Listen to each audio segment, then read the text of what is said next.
People keep asking me, why do I talk about Arsenal? Well, I talk about the top six in general, but I'll always talk about the talking points or the topics that are trending, i.e. I focused a lot yesterday on Jurgen Klopp and the comments that have come out from Man City. But Arsenal are annoying so many people. I can't get myself away from it.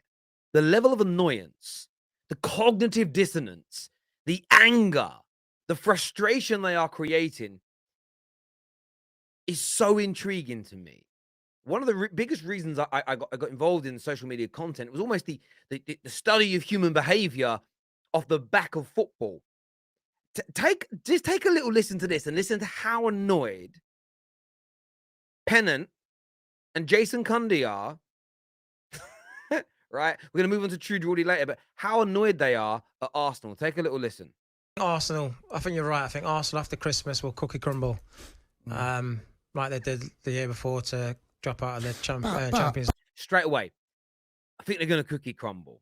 No real analysis given, but they're just going to fall apart because they always do. They'll always fall apart.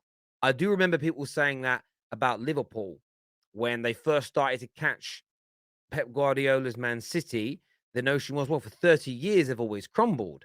They'll crumble again as well. But I'm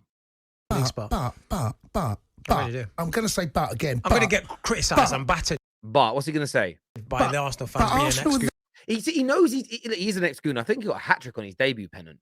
But you're going to get battered because there's no grounds to say it. There's no grounds. There's no grounds, Pennant. There's none. Yeah, and they're not going. They're annoying Arsenal to me. Go. He even says it. I didn't hear that the first time around. They're annoying. Why are they annoying though? Inconsequential people. Is that the word? Inconsequential people, clubs or people, businesses, politicians. Anyone who is insignificant that offers no threat is not annoying. Come on. I sent the boys to the office. They're Arsenal like that fly. And you know that fly in summer? When you've got the windows open, the doors open, but he just flies around the house at a lazy pace. And you're like, come on, go. I've had enough now. And then you go into the other room, you think he's gone, and he just follows you in, and he flies past you. Open the windows, trying to get rid of. Arsenal's like that annoying Ushering fly. it out the window. Come on, open the windows, trying to, and he keeps flying into the closed window. No, go. See, look, you can hear it. And listen, it's jovial. It's jovial. There's not anger there from Cundy. It's fun, right? Let's call it as it is. But you can see the frustration. This is why there have been a barrage of Tottenham fans coming for me, because they're frustrated that I am talking about how good Arsenal are. And, you haven't said enough nice things about us, or you're too nice about Arsenal. I thought you were a Man United fan. I'm just speaking the truth. If everybody would just accept the fact that Arsenal Football Club have been the best team in the league so far this year, if they would accept the fact that they were wrong, we were all wrong. I said that Arteta should be sacked. I got it wrong. If you could just be strong enough to admit you've got it wrong, this would all go away. But nobody wants to admit that they're wrong. They just want to continue. It's cowardice in a way. It's a little bit of cowardice in there. We all do this. When you go so far in on, you go really deep on an opinion, and then you're proven wrong, whether it's facts, whether it be new information, whether it be the facts coming out, or whether it just be your prediction goes wrong. A strong person says, I got it wrong. What a coward does is they take a little step back, i.e., they've been good, but they'll crumble. They've been good. They're just annoying, though, aren't they? Like this annoying fly going around the room that just won't go away. Oh, yeah, they're good, but they're annoying in the way they're doing it. Or they say, yeah, well, he hasn't won the league yet, so I definitely wasn't wrong. But you can hear that desperation, that clutching at straws in their voices. And I know why Arsenal are annoying people. One, they're really good. But two, people are frustrated and annoyed that they got this prediction wrong. Let's take a look at the brilliant True Geordie and Kickoff here and their breakdown of this situation. It's very intriguing. Take a listen. Arsenal before the game wraps up, because for season on season, obviously on this show, Rory and Adam specifically have absolutely slated Arteta, called him an embarrassment, said he had to go, he had to get sacked, had to go, had to get sacked. He is now really cooking on gas, and year on year he has improved with Arsenal, but this is without doubt the best we've ever seen from him. Is now the time that Adam and Rory on this very show say, we got it wrong about Arteta? This is the intriguing thing for me. Will they say they've got it wrong? Rory himself has obviously come out and said Arsenal are title contenders. Let's see what he says. You can be right then, and you can be. You right. said he had to be sacked then. Yeah, but I said they had to be sacked because they were losing 1-0 at home to Burnley. Not disputing that, but obviously. So that's why he had to be sacked. He was right that he had they to be stuck sacked with him, and see, but this is the thing, right? It wasn't right. It felt right at the time, but just because it felt right 6 months ago, a year ago, 2 years ago, doesn't mean that it was the right decision to make. Arsenal are now at a point where they are in a title race. Let's get it right. They are going to be in this title race. They are, and even if they're not, and they're just a shoe-in for top four, and they qualify for the Champions League with ease, most people didn't even predict that. They are now performing well above the expectations, and they're on their way to being title contenders. Therefore, sacking him, we all said he should be sacked, including me. We were all wrong. they're getting their rewards, and now they've proved that that was a good decision. But it doesn't mean that it was wrong then. Well, yeah, that's what it does mean. You also said, Sean, look, let me not start this, and I think Arsenal have been excellent this season. I think their recruitment was very good in the summer, and I think they're benefiting from having a settled side, a settled manager who's getting the team playing the football the way he wants it to. But you see that there. You see that there. They're benefiting from a settled side. They wouldn't have had a settled side if they'd sacked the manager. And the reason I want to bring this out is a question that I've got for you all. Is Arteta changing football? Is this Arteta situation changing the way fans will look at their own football club? Is it about time we went back to a slightly more old-fashioned, a more old-school approach of giving a manager the time to build his system and his style, to get his feet under the table?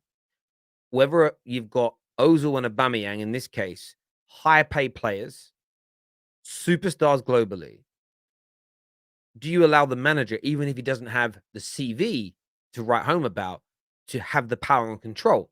Because that's what Arsenal have done. And as Adam McCullough just said, they are now reaping the rewards and the benefits of this. Sacking them, some would say. And young players are given, but also... Did you hear that from GEORDIE? I missed that because I interjected. Listen to what he says. Let me rewind that a little bit. Let me rewind that. A settled side, a settled manager who's getting the team playing the football the way he wants it to. Benefiting from not sacking them, some would. Well, yeah, GEORDIE said benefited from not sacking him, some would say. And I think that's the kind of point that I'm alluding to.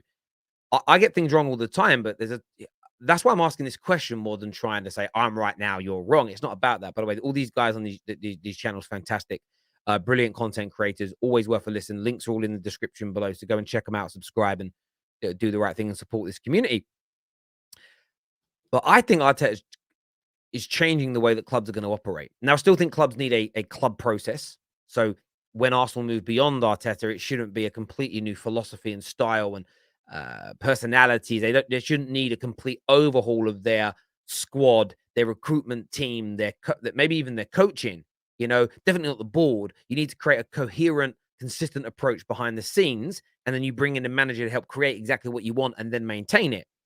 But are we now going to move back into an era where managers are given the actual time, control, and power they need? And young players are given, but also there were periods in his career, back-to-back finishes with 8th, finishing 5th when they should have finished 4th. I think those were valid criticisms. No, but he deserves to be criticized. Is fine. I also defended but saying him. He needs to be sacked. No. I can't. And True Geordie's right. Criticism of Arteta at that time was right. But if you said he had to be sacked, this team's never going to go anywhere. They're never going to be in a title race. They're never going to make the Champions League. I think now's the time to say, at the very least, I think I could have been wrong about that. And McCullough, as a Man United fan, should draw from the Sir Alex Ferguson situation. Many thought he should have been sacked. They kept him because Man United knew what he was building for the future. And of course, Man United reaped the rewards of this. Could we be seeing something similar? Now, I'm not suggesting that Arteta is going to win the volume of trophies that Fergie did, but could he be rebuilding the foundations of the club to create medium to long-term success for Arsenal? can't remember when I've never really thought he was that good, but I can't remember one period of time where I've categorically gone, you have to sack him now. I also defended him massively. I disagree with that. You've said he's absolutely shit and he should be gone. No, I I love it. I love it. never thought he should have been the manager there. Yeah. I thought the job was I mean, too that's big. pretty much the same as saying he should be But sacked, isn't it? I've never felt passionate enough about him to say that he should be sacked. You know how you also, if Gareth Southgate limps to a World Cup and wins it, or Gareth Southgate did get to a Euros final, you thought he should be sacked. Well, and they'd be wrong. I thought Southgate should have been removed from England 2 or 3 months ago. But if he stays and he wins us the World Cup, or we have a very good World Cup, maybe we get to a final, but we're beaten by the best team in the tournament again, then you could argue we're wrong to say he should have been sacked because he's exceeded the expectations you had for him remaining. You could argue that if a better manager came in, this squad could have won it. But if Southgate goes to win the World Cup after I called him to be sacked, and I know Rory's not talking to me, by the way, I think he's talking to True GEORDIE, then everyone who said he should be sacked would be wrong. That's the way it works. And that's the thing with a prediction. My prediction is we won't be successful with Southgate at the World Cup. If we are successful at the World Cup with Southgate, I was wrong. Okay, Rory. I also give him a lot of credit for things like the Aubameyang situation. I'm not saying that you guys were wrong to have any criticism of Arteta. This is not one extreme to another. I'm saying you guys said that he should have been gone, and he's proven this season that Arsenal were right to stick by him because he's now coming into his own as a manager and having a really good season. And that's what's really key here. I think it's almost preposterous to suggest that Arsenal are at their limit, at their ceiling, to the best level they could be. I've kind of heard Gary Neville talk like this, saying that he thinks that Arsenal are playing at full pelt. I think this is wrong. I think there's more to come this season from Chelsea. I think there's more to come this season from Tottenham. I think there's more to come this season from Manchester United. Liverpool will definitely get better than we've seen them in these early parts. But to have any view that this team, this squad under Arteta is at its optimum best, it's at its nth degree, I think he's wrong. Arteta is still learning and going to get better. This team is going to have more investment, more players come in. The young individuals are going to get a year, 2, 3 older, be more experienced. The likes of Saka are now starting to add more goals to this situation. This is a brilliant team in the making. It's already a very good team. It is a brilliant team in the making.